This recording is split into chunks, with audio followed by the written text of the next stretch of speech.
এটা হচ্ছে কদমতলা বাজার, আগরতলা স্পেশাল।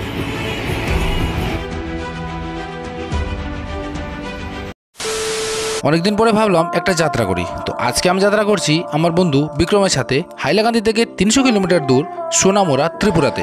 তো আজকে আমরা যাচ্ছি বাইক নিয়ে, পালসার NS 125 সিসির বাইক। তো যাত্রা আমাদের সাথে থাকবেন, আর নতুন হলো চ্যানেলটা সাবস্ক্রাইব করবেন। চলুন যাত্রাটা আরম্ভ হোক।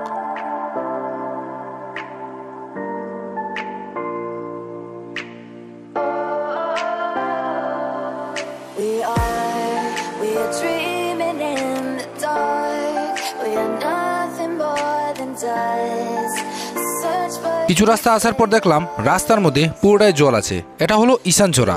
ঈশানচড়ার মধ্যে এত জল হবে আমি ভাবতেও পারিনি। তো আমি নেমে এসে দেখছিলাম যে গাড়িগুলো ক্রস করছিল, কিন্তু আমাদের বাইকটা যাবে কি না। কারণ হয়েছে বাইকের সাইলেন্সারটা একদম নিচেই আছে। তাই নেমে এসে দেখলাম যে না, গাড়িগুলো নিয়ে সবাই যাচ্ছে যখন, তো আমরাও একটু ট্রাই করে দেখতে পারি। বাইকটা আমি বার করলাম। তো এই যে এটা হলো ঈশানচড়া। বর্তমানে আমরা হাইলাকান্দিতেই, আয়নাহাল ক্রস করে আরও 3 কিলোমিটার আসতে পারি দেখা যায় ঈশানচড়া। এখানে চারিদিকে জল, মানে দুটো জায়গাতে জল, একটা জায়গাতে শুকনো আছে, একটা জায়গাতে পুরোপুরি জল। প্রথমে একটা জায়গা ক্রস করলাম, তারপরে একটু স্টে করে আবার জায়গাটা ক্রস করলাম। তো বিক্রম ভাই হাতে জুতা, এক হাতে হেলমেট আর নিয়ে আসছে। তো ভাই হ্যাঁ বাইকের রাস্তা তো ক্রস করে নিলাম, কিন্তু চারিদিকে শুধু জলে জল। যতই যাচ্ছি ততই জল পাচ্ছি। আর আকাশেরও সেই ভাবটা বেশ ভালো নয়, কারণ একটু পরে মনে হয়েছিল যে বৃষ্টিটা চলে আসবে। তাই সেই ভেবে ভেবে আমরাও এগোচ্ছিলাম।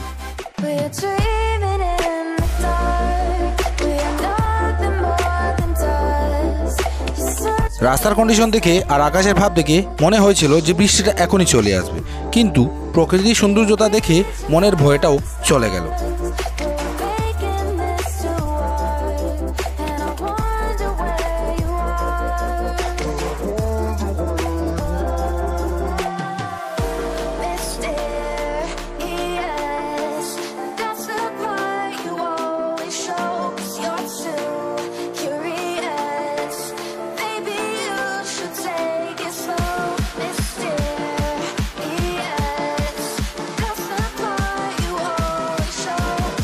ধর্মনগর যেতে দুটো রাস্তা আছে। আমরা যাচ্ছি কুকিতল হয়ে, কারণ এই রাস্তাটা ভালো আছে। তার জন্য আমরা এই রাস্তা চুজ করলাম, যাতে কদমতলা হয়ে আমরা পৌঁছে যাই ধর্মনগরে।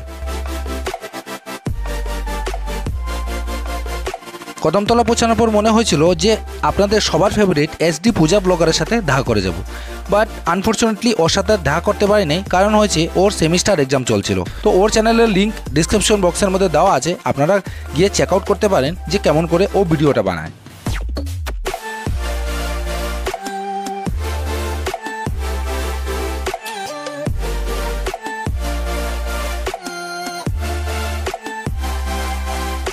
ধর্মনগরে আসার পর দেখলাম ট্রাফিক অনেক বেশি।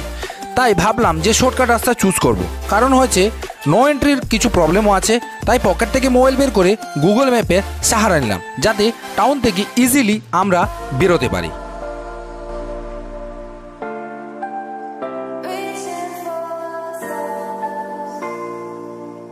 গুগল ম্যাপের সাপোর্ট নিয়ে আমরা এক রাস্তা দিয়ে দুবার গেছিলাম। অনেক কষ্ট করার পর আমরা বেরোলাম কুমারঘাটের উদ্দেশ্যে।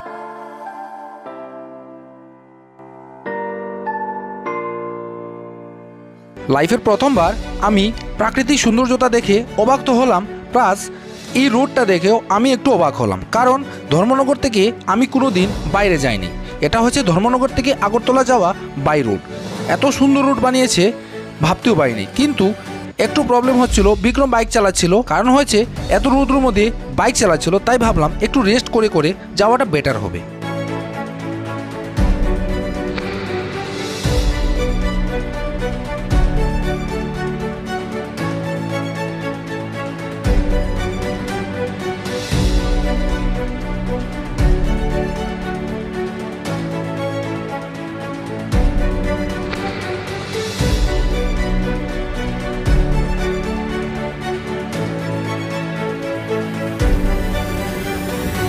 কুমারঘাটে এসে আমি একটু ভয় পেয়ে গেলাম, কারণ কিছুদিন আগে যে সাইক্লোনটা এসেছিল সেই সাইক্লোনটা কি তাণ্ডব করেছে আপনারা দেখুন।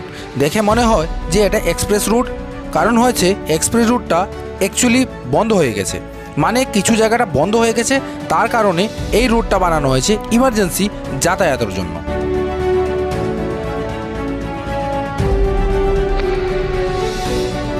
আঁকাবাঁকা পথ আর সাথে প্রাকৃতিক কিছু সৌন্দর্যতা, বিকেলের টাইমে অনেক বেশি ভালো লাগে এই রোডটা। একটু পরেই পৌঁছে যাব আমরা আগরতলাতে। তো আপনারা দেখুন প্রাকৃতিক কিছু সৌন্দর্যতা।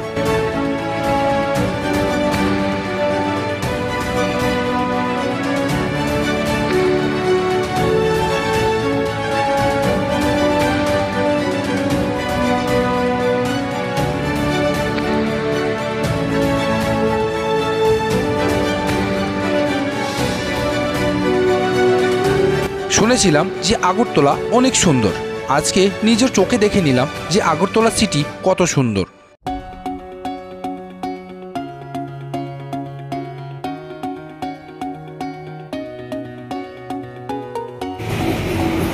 জুস আগরতলা স্পেশাল নিম্বু পানি উইথ সোডা।